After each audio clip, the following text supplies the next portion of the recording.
Przed nami pochmurny poranek z przewagą słabych opadów śniegu na Warmii i Mazurach, Lubelszczyźnie i Podkarpaciu. Jedynie na Podlasiu zobaczymy bezchmurne niebo.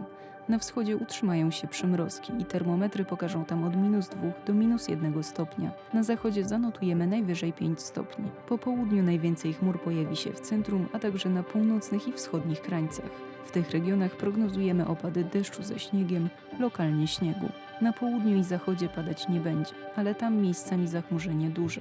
Na termometrach zanotujemy od 4 stopni na północnym wschodzie do 13 stopni na zachodzie. Porywy wiatru osiągną do 70 km na godzinę. Najwięcej zanieczyszczeń pojawi się dziś w Wielkopolsce i na Górnym Śląsku. Poza tym jakość powietrza dobra i bardzo dobra.